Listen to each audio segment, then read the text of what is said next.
नमो अरिहन्ताणं नमो सिद्धाणं नमो आयर्याणं नमो उवज्जायाणं नमो लोये सव्यसाहूणम्। पंच परमेष्ठी भगवान की जय हो। आचार्य भगवान श्री विद्यासागर जी महाराज जी के परम आशीर्वाद से, पूज्य गुरुवर मुनि पुंगव श्री सुधा सागर जी महाराज जी की पावन प्रेरणा से मैं किरण प्रकाश जैन, व्याख्याता श्री दिगंबर जैन, श्रवण संस्कृति संस्थान सांगानेर से आप सभी को स्वाध्याय पाठ्यक्रम की कक्षाएं पढ़ा रहा हूं। प्रथम वर्ष के पाठ्यक्रम के अंतर्गत हम सिद्धांत प्रवेशिका भाग 3 पढ़ रहे हैं। आज की इस कक्षा में हम पाठ 10 जिसका नाम है ध्यान, आप सभी अपनी अपनी पुस्तकों में पेज नंबर 50 पाठ क्रमांक 10 ध्यान निकाल लीजिए। आज हम ध्यान के विषय पर चर्चा करेंगे।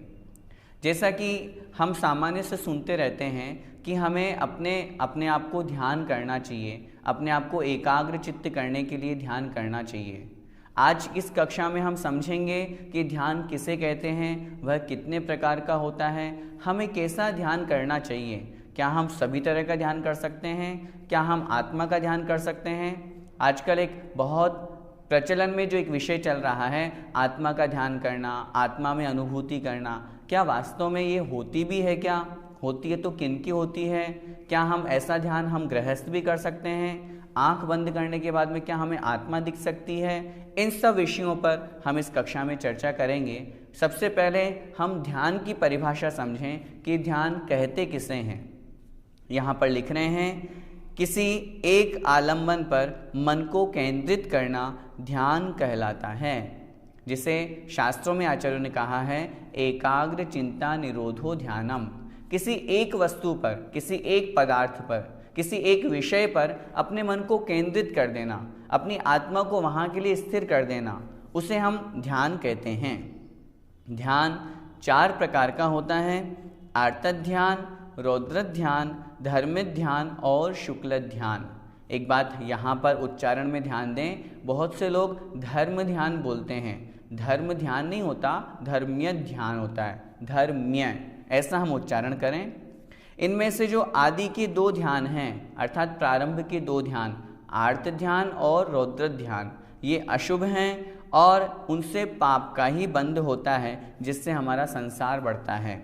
और शेष जो 2 ध्यान हैं, अर्थात धर्म्य ध्यान और शुक्ल ध्यान, ये हमारे लिए मोक्ष के निमित्त हैं और इनसे कर्मों का नाश होता है। इसलिए सबसे पहले तो हम यही धारणा बनाएं कि 4 प्रकार के ध्यान में से हम आर्त रौद्र ध्यान में से बचें और धर्म ध्यान और शुक्ल ध्यान को प्राप्त करने का प्रयास करें, जिससे हम पापों से बचें और कर्मों का नाश करके मुक्ति को प्राप्त करें। सबसे पहले हम आर्त ध्यान को समझते हैं। आर्त ध्यान किसे कहते हैं? आर्त ध्यान की परिभाषा यहाँ पर लिखी है। आर्त शब्द का अर्थ है पीड़ा या दुख, अर्थात दुख में होने वाले ध्यान को आर्त ध्यान कहते हैं। कहने का तात्पर्य, आर्त का मतलब दुख। जब किसी भी जीव को कोई दुख होता है और उस दुख के लिए वह जो चिंतन करता है, वह जो विचार करता है, वह जो सोचता है, वह ध्यान कहलाता है और वही ध्यान आर्त ध्यान की कोटि में आता है। आर्त ध्यान के 4 भेद आचार्यों ने किए हैं, हम उन्हीं को यहाँ पर क्रमशः समझते हैं। सबसे पहला है इष्ट वियोगज आर्त ध्यान। शब्द से अर्थ लगाएं, इष्ट वियोगज। इष्ट अर्थात प्रिय, जो वस्तु हमें अच्छी लगती है, जो व्यक्ति हमें अच्छा लगता है, वह इष्ट कहलाता है। उसका वियोग हो जाने पर, उसके दूर चले जाने पर, जय अर्थात उत्पन्न होने वाला, किसी इष्ट वस्तु के दूर हो जाने पर अथवा किसी इष्ट व्यक्ति के वियोग हो जाने पर, मृत्यु हो जाने पर, विरह हो जाने पर जो उत्पन्न होने वाला दुख रूप जो परिणाम है, दुख रूप जो चिंतवन है, वह कहलाता है इष्ट वियोगज आर्तत ध्यान। वही बात यहाँ पर कह रहे हैं, इष्ट का वियोग होने पर उसकी प्राप्ति के लिए बार बार चिंतन करना, बार बार विचार करना, यह इष्ट वियोगज आर्तत ध्यान है। वो जो वस्तु हमसे दूर हो गई है वो हमें वापस कैसे मिले, वापस कैसे आए। जैसे घर में किसी की मृत्यु हो जाती है, वह हमारे लिए इष्ट था, हमारे लिए प्रिय था, अब उसके लिए हम जो बार बार चिंतन कर रहे हैं वो वापस आ जाए, वो वापस आ जाए, वो वस्तु में वापस मिल जाए, उस व्यक्ति का वापस जन्म हो जाए। इस तरह का जो चिंतन किया जाता है वह कहलाता है इष्ट वियोगज आर्तत ध्यान। उदाहरण दे रहे हैं, जैसे किसी प्रिय वस्तु के खो जाने पर उसकी प्राप्ति के लिए निरंतर चिंतन करना। एक बात यहाँ पर अच्छी तरह से हम समझ लें, हम चर्चा कर रहे हैं ध्यान की। ध्यान के अंतर्गत उसी वस्तु का बार बार चिंतन किया जाता है, इसलिए वह ध्यान की कोटि में आ जाता है। तो वह वस्तु हमें वापस कैसे प्राप्त हो जो हमसे खो गई है, जो हमसे दूर हो गई है, इस तरह का जो चिंतन विचार किया जाता है वह कहलाता है इष्ट वियोगज आर्तत ध्यान। दूसरा है अनिष्ट संयोगज आर्तत ध्यान।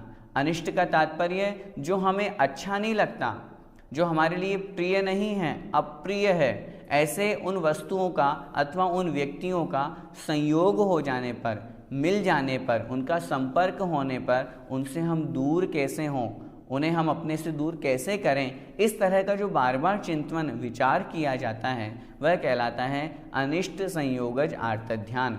उसी की परिभाषा यहाँ दे रहे हैं, अनिष्ट का संयोग होने पर उसको दूर करने का जो बार बार चिंतन किया जाना है उसे अनिष्ट संयोगज आर्तत ध्यान कहते हैं। जैसे किसी गलत किराएदार के मिल जाने पर उसको हटाने का निरंतर चिंतन करना। अरे अब तो मैंने इसके साथ में बॉन्ड पे भी साइन कर दिए, अभी तो 1 साल तक रहेगा ही रहेगा, इसको कैसे मैं दूर करूं। अथवा हम कहीं पर यात्रा कर रहे हैं, बगल की सीट पर कोई ऐसा व्यक्ति आकर के बैठ गया जो नशा करता है, बीड़ी सिगरेट पीता है, जिससे हम अच्छा नहीं समझ रहे हैं, हम उससे दूर कैसे हों या उसको दूर कैसे करें। इस तरह का जो बार बार चिंतन है, बार बार जो विचार किया जाता है वह कहलाता है अनिष्ट संयोगज आर्तत ध्यान। तीसरा है पीड़ा चिंतन।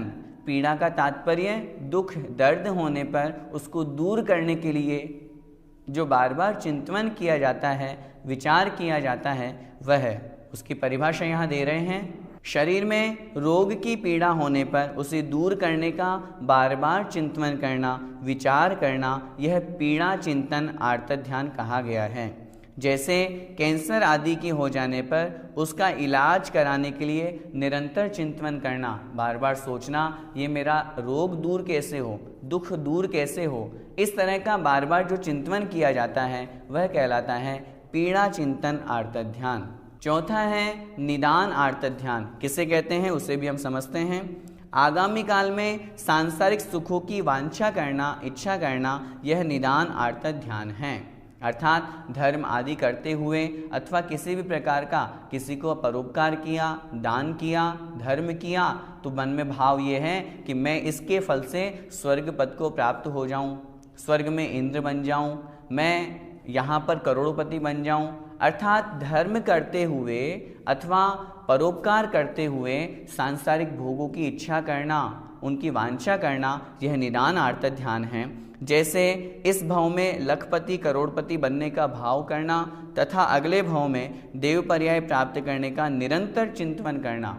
ध्यान के अंतर्गत उस वस्तु का बार बार चिंतन किया जाता है, इसलिए वह ध्यान की कोटि में आता है। बहुत से लोग ऐसे होते हैं जो बार बार चिंतन करते हैं और धर्म आदि को भोग का साधन मान करके यही सोचते हैं, यदि मैं धर्म करूँगा, पूजा करूँगा, दान करूँगा तो मुझे इंद्र का पद मिल जाएगा, मुझे कुबेर का पद मिल जाएगा।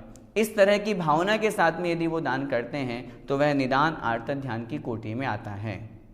हमने 4 प्रकार के आर्तत ध्यान पढ़े, इष्ट वियोगज, अनिष्ट संयोगज, पीड़ा चिंतन और निदान। ये आर्त ध्यान है। दुखी होने पर इस तरह का चिंतन किया जाता है, दुख अवस्था में ये होते हैं, ये हमें संसार में भटकाने वाला है। हम सबसे पहले इस बात का चिंतन करें, जो वस्तु हमसे दूर हो गई है, जिस व्यक्ति की मृत्यु हो गई है, क्या वो वापस लौट करके आएगा? अगर किसी अनिष्ट वस्तु का संयोग हो गया है तो हमारे कर्म का उदय है, हम क्यों राग द्वेष करते हैं? अगर किसी कर्म के निमित्त से, असाता के निमित्त से यदि हमें फोड़ा फुंसी हो गई है, कोई रोग हो गया है, हम बीमार हैं, तो क्यों हम बार बार उस रोग के दूर होने का चिंतन करते हैं, दुखी होते हैं, अपने परिणामों को और अशुभ बनाते हैं? हम धर्म करते हुए क्यों व्यर्थ में आगामी भोगों की वांछा करते हैं? सबसे महत्वपूर्ण बात तो यह समझें, आचार्यों ने शास्त्रों में लिखा है, जो भगवान की भक्ति मोक्ष सुख प्रदान कर सकती है, क्या वो सांसारिक सुख नहीं देगी? हमें मांगने की आवश्यकता क्या है? जब हम मोक्ष सुख को प्राप्त करने की योग्यता रखते हैं तो सांसारिक सुख सुविधाएं तो तुच्छ हैं। आचार्यों ने उदाहरण दिया, जिस तरह किसान खेती करता है धान्य की उत्पत्ति के लिए, उसे पशुओं के लिए चारा, भूसा, घास तो ऐसे मिल जाती है। ये सांसारिक सुख सुविधाएं सब उस भूसे के समान हैं। हम उनकी इच्छा क्यों करते हैं? हम तो मोक्ष की कामना करें, हम तो अपने कर्मों के क्षय होने की कामना करें। वैसा प्रयास करें, वैसे व्रत नियमों का, तपस्या को धारण करें तो निश्चित रूप से कर्मों का नाश होगा ही होगा। और जब तक नहीं होगा तो उस निमित्त से, पुण्य के कारण से हमें ये सुख सुविधाएं अपने आप प्राप्त हो जाएंगी। हमें इस तरह से आर्त ध्यान नहीं करना चाहिए। इसलिए आर्त ध्यान को पढ़ना हमारा तभी सार्थक होगा जब हम इस ध्यान से बचें। इस ध्यान से बचेंगे तो पाप कर्म के बंध से बचेंगे और दुखों से बचेंगे। आर्त ध्यान के बाद में दूसरा ध्यान है रौद्र ध्यान। किसे कहते हैं देखें, रौद्र शब्द का अर्थ है क्रूर, अर्थात क्रूर परिणामों को रौद्र ध्यान कहते हैं। और इसके भी 4 भेद किए हैं। जहाँ पर क्रूर परिणाम होते हैं, भयंकर परिणाम होते हैं, जिस कार्य को कर रहे हैं उसमें इतने तल्लीन हो जाते हैं कि अन्य दूसरी तरफ कोई भाव नहीं जाते, वह रौद्र ध्यान कहलाता है। इस रौद्र ध्यान के भी 4 भेद आचार्यों ने किए हैं। हिंसानंदी रौद्र ध्यान, मृषानंदी रौद्र ध्यान, चौर्यानंदी रौद्र ध्यान और विषय संरक्षण अर्थात परिग्रहानंदी रौद्र ध्यान। देखें, हम एक एक को समझते हैं। हिंसा में आनंद मानना हिंसानंदी रौद्र ध्यान है। क्या मतलब? एक तो सबसे पहले हिंसा की, और हिंसा के बाद में और आनंद मना रहे हैं कि आज तो मैंने उसे मार दिया। बहुत बार ऐसी स्थिति होती है कि पहले तो हिंसा में ही दुख है, हिंसा में ही पाप है, हिंसा के कारण से ही हम संसार में दुखी हो रहे हैं। और यदि किसी व्यक्ति के द्वारा किसी को मार दिया जाता है, कष्ट दिया जाता है, सताया जाता है, दुख दिया जाता है, तो वह व्यक्ति बाद में आकर के अपने मित्रों से बोलता है, अपने परिवार में बोलता है, देख आज तो मैं उसे मजा चखा के आया हूँ, आज तो मैंने उसके साथ में ऐसा कर दिया।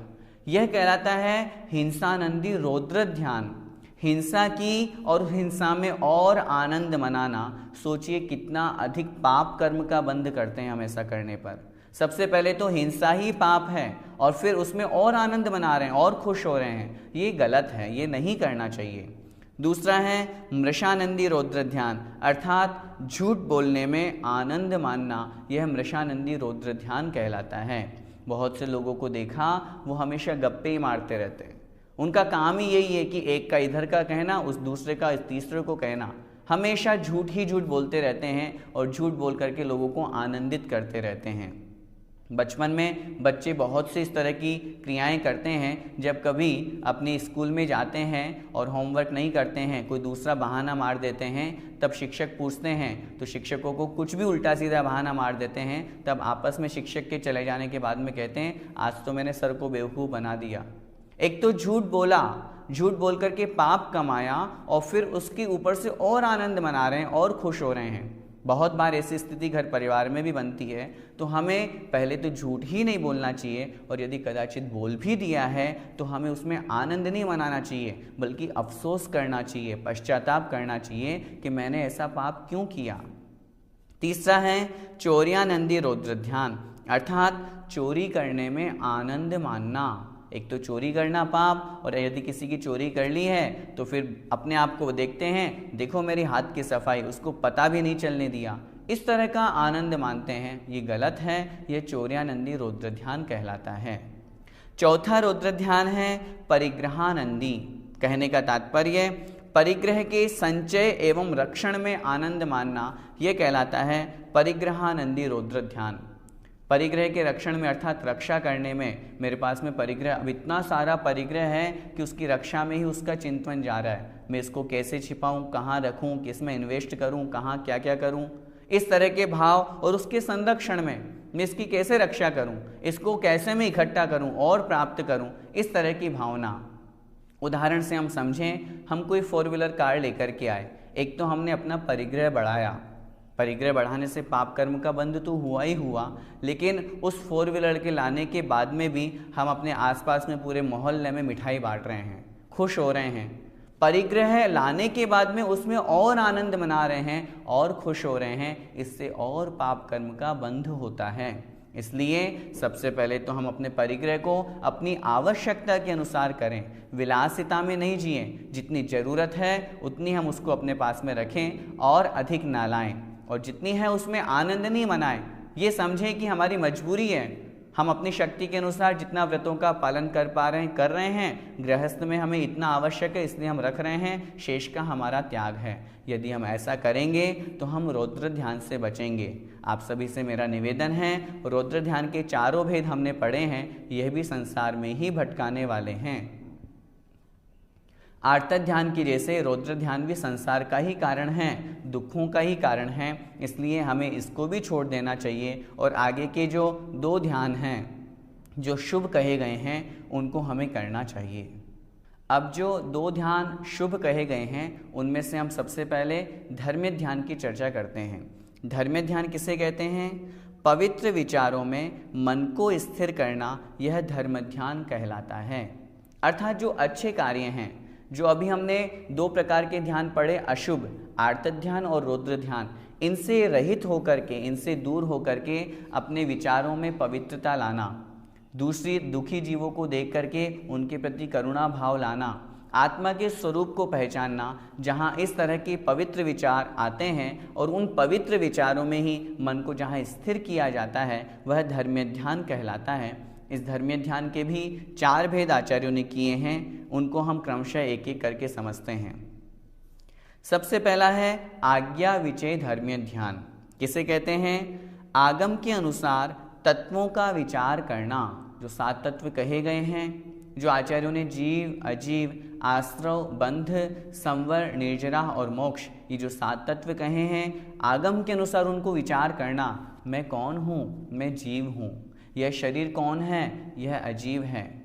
ये कर्म क्यों आते हैं? मन वचन काया के योग के निमित्त से आते हैं, राग द्वेष के कारण से आते हैं, कषायों के कारण से आते हैं। इस तरह शास्त्र में जिस प्रकार बताया गया है उस तरह का चिंतन करना और जिनेंद्र भगवान के कहे अनुसार उनकी आज्ञा मानना। आज्ञा विजय धर्म ध्यान की हम चर्चा कर रहे हैं, तो आज्ञा मान करके उसे स्वीकार करना, अपनी बुद्धि नहीं लगाना कि ये सही है या गलत है। आचार्यों ने शास्त्रों में जो बात कही है वो जिन वाणी हैं, आचार्य प्रणीत ग्रंथ हमारे लिए प्रमाण हैं और उन्हीं को हमें स्वीकार करना है। उन्हीं को जिनेंद्र भगवान की आज्ञा मान करके यदि हम उसे ग्रहण करते हैं और फिर जो उसमें लिखा है बैठ कर के यदि हम उसका चिंतन करते हैं, अपने मन को उन जिनेंद्र भगवान की आज्ञा पर, उनके आदेश पर, उन्होंने जो उपदेशित किया है ऐसी जिनवाणी पर केंद्रित करते हैं, तो वह कहलाता है आज्ञा विचय धर्म ध्यान। दूसरा है अपाय विचय धर्म ध्यान।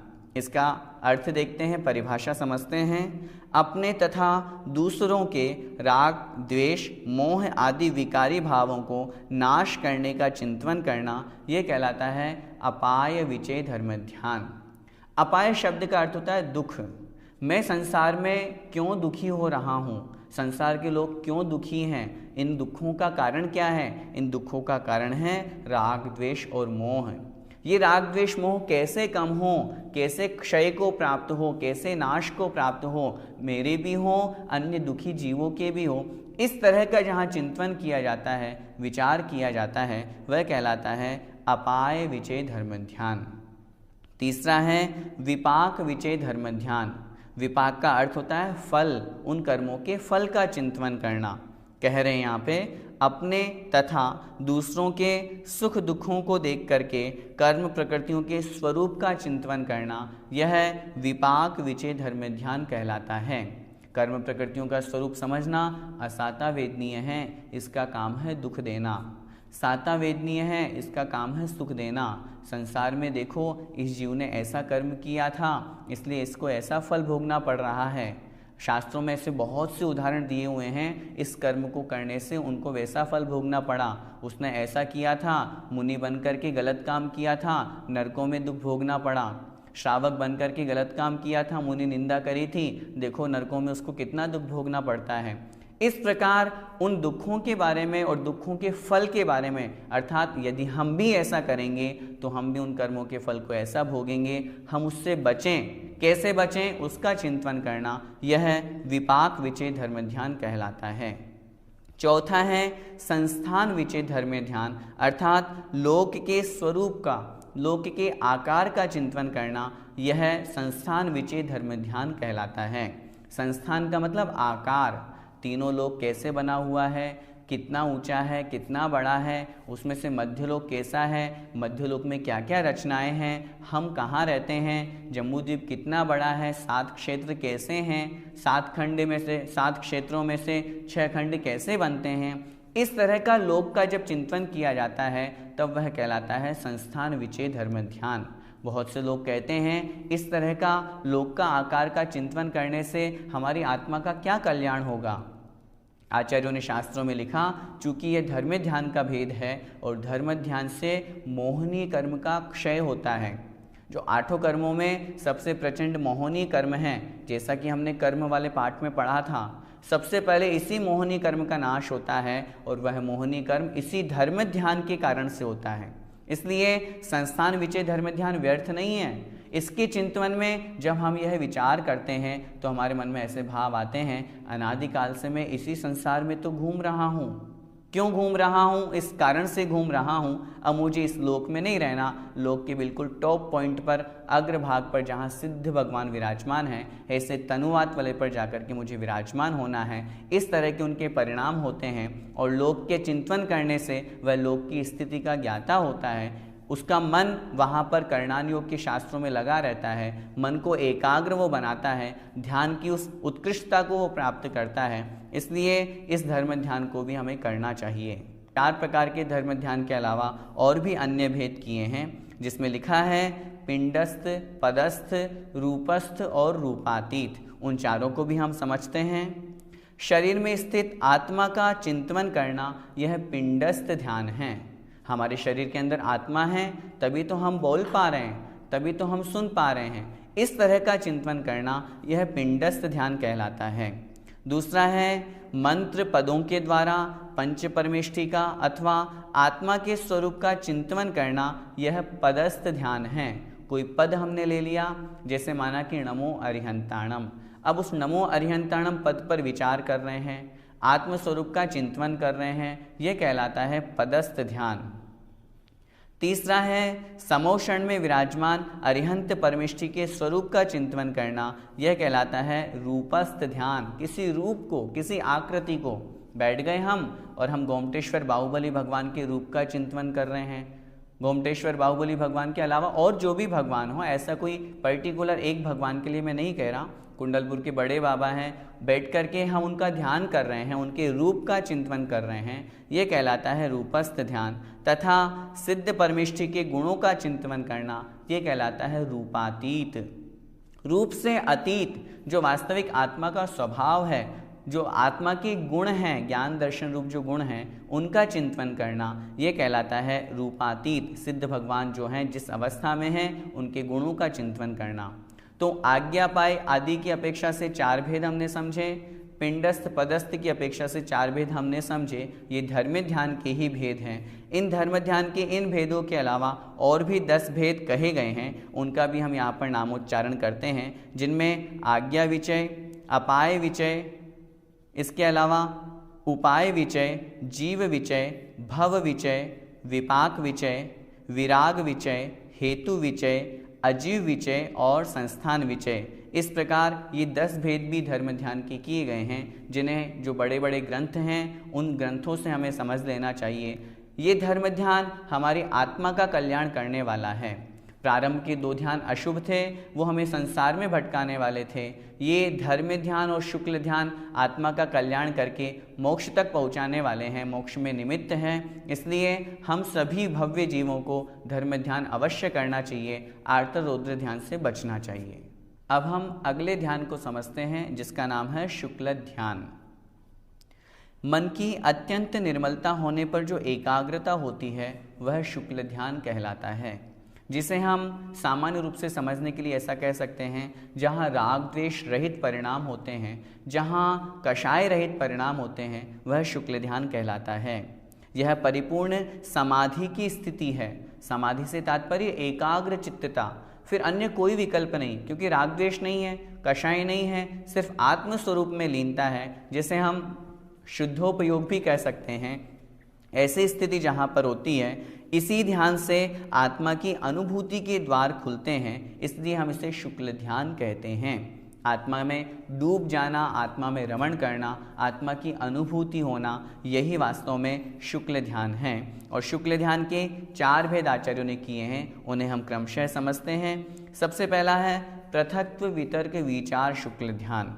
परिभाषा देखें, श्रुत ज्ञान के आधार पर, जो शास्त्रों में कहा है उसके आधार पर अनेक द्रव्य गुण और पर्यायों का, जो अनेक प्रकार के द्रव्य हैं उनकी जो गुण हैं, उनकी जो पर्याय हैं, उनका योग से अर्थात मन वचन काय से, व्यंजन अर्थात शब्दों की अपेक्षा से, तथा ध्येयगत अर्थात ध्यान करने योग्य जो पदार्थ हैं, उन पदार्थों के परिवर्तन पूर्वक कभी तत्व का चिंतन कर रहे हैं, कभी द्रव्य का चिंतन कर रहे हैं, कभी ओम का चिंतन, कभी ह्रीम का चिंतन, कभी किसी स्थिति का अर्थात रूप का चिंतन कर रहे हैं, कभी और अन्य रूप से चिंतन कर रहे हैं। तो जहाँ बार बार परिवर्तन होता है, इस प्रकार का चिंतन जहाँ होता है, वह पृथक्त्व वितर्क विचार नाम का शुक्ल ध्यान कहा गया है।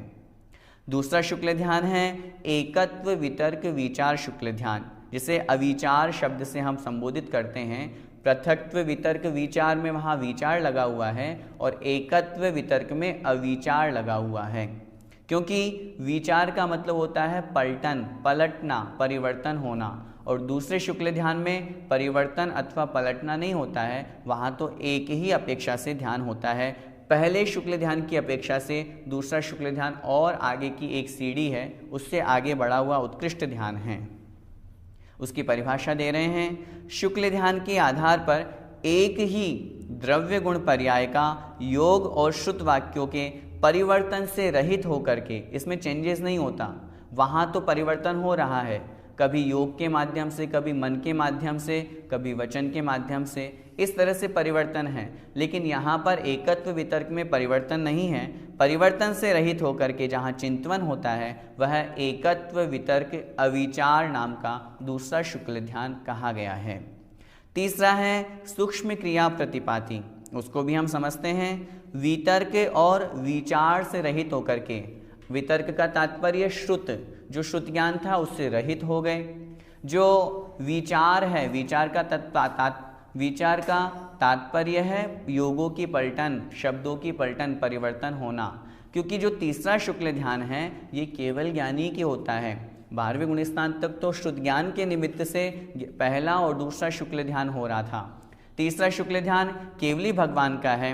इसलिए यहाँ पर कह रहे हैं वितर्क और विचार से रहित होकर के, उस श्रुत ज्ञान से भी रहित हो गए, जो विचार मतलब पलटन है, परिवर्तन है, उससे भी रहित होकर के इस ध्यान में मन, वचन और काय रूप जो योग होते हैं, उन योगों का भी निरोध हो जाता है। मात्र सूक्ष्म काय योग अवशिष्ट रहता है। जो सूक्ष्म काय योग है वो वहाँ पर स्थित रहता है। यहाँ तक कि श्वासोच्छ्वास जैसी जो सूक्ष्म क्रिया है वह भी इस ध्यान में निरुद्ध हो जाती है, अर्थात रुक जाती है। सूक्ष्म क्रियाओं के भी निरोध हो जाने के कारण से इसे सूक्ष्म क्रिया प्रतिपाति तीसरा शुक्ल ध्यान कहते हैं, जो कि 13वें गुणस्थानवर्ती जो केवली भगवान होते हैं उनके 13वें गुणस्थान के अंत में होता है। चौथा शुक्ल ध्यान है विपरीत क्रिया निवर्ती, उसको भी हम समझते हैं। जिस ध्यान के प्रताप से शेष सभी कर्मों का नाश, क्योंकि 4 घातीय कर्मों का नाश करके तो वे 13वें गुण स्थान में पहुंचे और फिर 13वें गुण स्थान में भी अंतिम समय में तीसरा शुक्ल ध्यान करते हैं और फिर उसके पश्चात जो शेष 4 अघातीय कर्म बचे हुए हैं उन कर्मों का नाश हो जाता है तथा इस चौथे शुक्ल ध्यान के द्वारा उन कर्मों का नाश हो जाता है तथा आत्मा देह मुक्त होकर इस शरीर से छूट करके अपनी स्वाभाविक ऊर्ध्व गति से लोक के अग्रभाग पर जाकर के शरीरातीत अर्थात शरीर से रहित होकर के अवस्था में अर्थात उस सिद्ध अवस्था में स्थिर हो जाती है। उसे विपरीत क्रिया निवृत्ति नामक चौथा शुक्ल ध्यान कहते हैं। ये जो चारों शुक्ल ध्यान हैं ये 10वें गुण स्थान से ऊपर होते हैं, कषायों से रहित अवस्था में होते हैं। वर्तमान में तो ये संभव है ही नहीं है, लेकिन वर्तमान में धर्म ध्यान निश्चित रूप से संभव है। जैसा कि हमने जाना 2 प्रकार के प्रारंभ के जो ध्यान हैं आर्त ध्यान, रौद्र ध्यान, ये हमें संसार में भटकाने वाले हैं। जो 2 प्रकार के बाद के ध्यान हैं धर्म ध्यान और शुक्ल ध्यान, ये हमें संसार से निकाल करके मोक्ष तक पहुंचाने वाले हैं। शुक्ल ध्यान वर्तमान में संभव नहीं, हमारे समक्ष सिर्फ एक ही ऑप्शन है धर्म ध्यान करने का। हम सभी मन में विचार करें, क्या हम कितनी देर के लिए धर्म ध्यान करते हैं? दिन भर तो हमारा राग द्वेष की बातें, इसका ये करना उसका वो करना, इसी में ही हमारा पूरा समय चला जाता है। आर्त ध्यान और रौद्र ध्यान में ही समय चला जाता है। हम मंदिर में बैठते हैं, मंदिर में 1 घंटे के लिए जाते हैं, वहाँ पर भी मन में कितने विकल्प चलते रहते हैं। कभी उसकी बात सुन रहे हैं, कभी उसकी बात सुन रहे हैं। आधा घंटे के लिए 1 घंटे के लिए पूजन करते हैं, उसमें भी हमारा मन नहीं लगता। सोचिए 24 घंटे में से 23 साढ़े 23 घंटे तो हमारे आर्त रौद्र ध्यान में ही जा रहे हैं। माला जाप करने बैठते हैं, सामायिक करने बैठते हैं, संसार घूमता है पूरा का पूरा। हम यदि इसी तरह चलते रहे और धर्म ध्यान को नहीं अपनाएं तो संसार में दुखी ही होते रहेंगे। इसलिए सबसे महत्वपूर्ण बात हमें यही समझना है, हम घर गृहस्थी में रह कर के भी धर्म करते हैं, लेकिन धर्म ध्यान को अपनाना है तो हमें आर्त रौद्र ध्यान से बचना पड़ेगा। अंतिम में यहाँ पर कह रहे हैं आर्त और रौद्र ध्यान दुर्गति के कारण हैं। मोक्ष मार्ग में इनका कोई स्थान नहीं है और न ही ऐसे ध्यान तप की कोटि में आते हैं। कोई अगर ऐसे ध्यान करता है तो वह तपस्या भी नहीं कहलाता। जैसे हम कहते हैं ना, तप जो तप है उसके 12 भेद, उसमें एक ध्यान भी तप है, लेकिन ये आर्त रौद्र ध्यान रूप जो ध्यान है ये तप नहीं कहलाते। ये तो संसार को में भटकाने वाले हैं। ये दोनों ध्यान संसार के हेतु हैं। इनसे विपरीत जो धर्म ध्यान और शुक्ल ध्यान हैं वे ही वास्तविक रूप में आत्मा के कल्याण करने में सहायक होते हैं। हम सभी को इस पाठ से यही शिक्षा लेनी है, जितना हो सके हम आर्त ध्यान और रौद्र ध्यान से बचें। दुख रूप जब अवस्था होती है, स्थिति होती है, उसमें हम बहुत अधिक दुखी नहीं हों। जब हमारी सुख रूप अवस्था होती हैं, हम परिग्रह को, हिंसा आदि को करके, पापों को करके बहुत अधिक और प्रसन्न नहीं हों और खुश नहीं हों। इनके निमित्त से हमारे पाप कर्म का बंध होता है जो हमें संसार में भटकाता है। हम सभी धीरे धीरे करके धर्म साधना करते हुए धर्म ध्यान की ओर आगे बढ़ें और एक दिन उस शुक्ल ध्यान को प्राप्त करके हम सभी सिद्ध गति को अर्थात सिद्ध अवस्था को प्राप्त हों। इसी मंगलमय भावना के साथ जय जिनेंद्र।